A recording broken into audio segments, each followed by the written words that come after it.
अस्सलाम वालेकुम। आज हमारे साथ professor of surgery doctor Imtiaz Ahmed Khattak, जो कि एक मायनाज advance laparoscopic and colorectal surgeon है, उससे हम पूछेंगे कि बवासीर जो कि एक बीमारी है, बड़े पाखाने में खून आने की, इसकी वजूहात क्या है और इसका इलाज लेज़र के ज़रिए कैसे किया जाता है। जी डॉक्टर इम्तियाज़ साहब।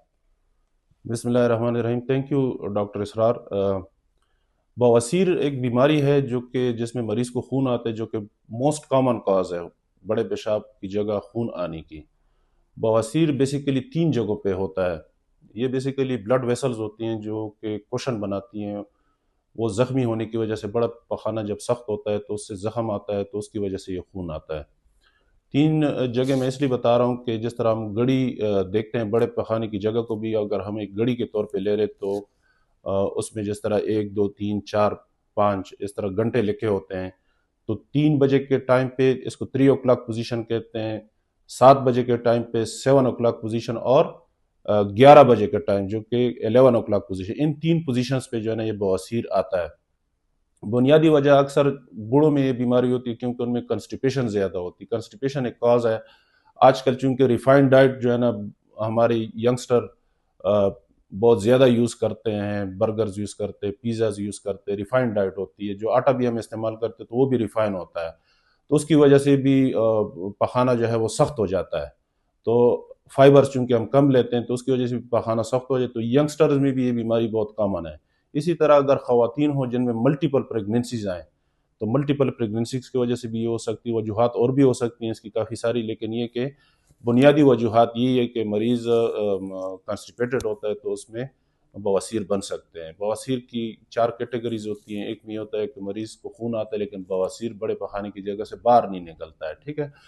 दूसरा ये होता है कि खून आता है, साथ में जो है ना बवासीर बाहर निकल के खुद ब खुद अंदर हो जाता है पखाना करने के बाद। तीसरी कैटेगरी है, उसको 3rd डिग्री हेमोराइड्स कहते हैं, जिसमें बवासीर बाहर निकलता है लेकिन आपको अपनी उंगली से जो है ना उसको अंदर करना पड़ता है। 3rd डिग्री हो गया। 4th डिग्री वो होता है जिसमें थ्रोम्बोस पाइल्स होती है, जिसमें ब्लड क्लॉट बन जाते हैं और वो अंदर नहीं होता, उसमें मरीज को दर्द भी काफ़ी होता है। तो इलाज इसका मुख्तलिफ तरीक़ों से होता है, मुख्तलिफ किस्म की मेडिसिन हम देते हैं। मरीज़ को कहते हैं कि आप अपना लाइफ स्टाइल चेंज करें, अपनी फाइबर डाइट उसमें इंक्रीज़ करें। पखाना नरम करने के लिए हम उसको लेक्सेटिव्स देते हैं और साथ ही साथ एंटीबायोटिक भी एट टाइम्स हमें देनी पड़ जाती हैं। कुछ टैबलेट्स होती हैं जो कि डेफ्लॉन के नाम से आती है, वो हम दे देते हैं। उससे जो है ना मरीज़ को बाज़ औक़ात अफ़ाका हो जाता है। लेकिन जब अफ़ाका नहीं होता है, मरीज़ के प्रॉब्लम सेटल नहीं होती है, तो हम सर्जरीज़ की तरफ जाते हैं। सर्जरी में मुख्तलिफ ऑप्शंस हैं, जिसमें बैर एंड बैंड लाइगेशन है, जिसमें जो है ना ओपन हेमोरॉइडेक्टमी है, क्लोज़ हेमोरॉइडेक्टमी है। तो ये सारी हम करते हैं, लेकिन ये कि हम जिस तरीके से इलाज करते हैं वो थोड़ा-सा डिफरेंट है। जो कि वेस्टर्न कंट्रीज़ में, यूएस में जो है ना कॉमनली अप्लाई होता है, हमारे मुल्क में ये कम ही अप्लाई होता है। हम बेसिकली ये एक इंस्ट्रूमेंट है जिसको हम एंडोस्कोप कहते हैं। ये मरीज़ के पखाने की जगह में डालते हैं और इसके साथ एक अल्ट्रासाउंड प्रोब अटैच करते हैं।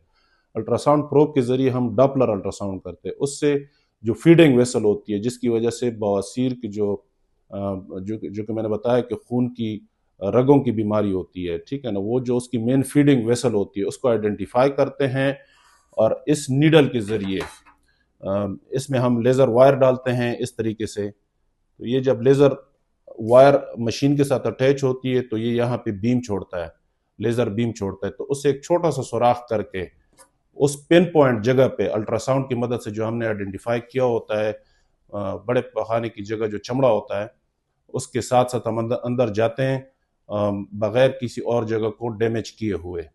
तो उस पिन पॉइंट जो ब्लड सप्लाई होती है उसको हम कोगुलेट करते हैं, उसको जला देते हैं। ब्लड सप्लाई जब ख़त्म हो जाती है तो जो वेसल्स होती है वो श्रिंक हो जाती हैं।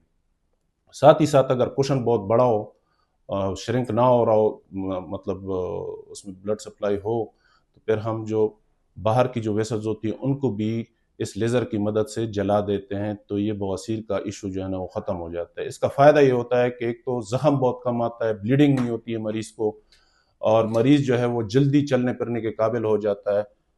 हीलिंग बहुत जल्दी हो जाती है, मरीज़ को बहुत जल्दी इसके इफ़ेक्ट्स आते हैं। इस पे मुख्तलिफ़ किस्म की स्टडीज़ हुई हैं जो कि बताती हैं कि ये एक इंतहाई बेहतर तरीक़ाकार है इलाज का। جو میں نے آپ کو بتایا کہ بھی بواسیر کی جو وہ ہے شکایت، تو وہ مطلب 3 قسم کے بواسیر ہوتے ہیں، first degree, second degree, third degree, fourth degree. First degree میں اکثر آپریشن کی ضرورت نہیں ہوتی، لیکن سیکنڈ اور تھرڈ ڈگری میں جو ہے نا یہ ایک کامیاب طریقہ کار ہے علاج کا، جو کہ ہم کرتے ہیں یہاں پہ، اور مریضوں کو اس سے بڑا فائدہ ہوتا ہے جی۔ شکریہ ڈاکٹر امتیاز صاحب، یہ جو آپ نے آپریشن بتایا ہے یہ تو ایک نیا آپریشن ہے ادھر پاکستان میں، اور جو کہ ultra sound guided targeted artery کو کوگولیٹ کرتی ہے لیزر کے ذریعے۔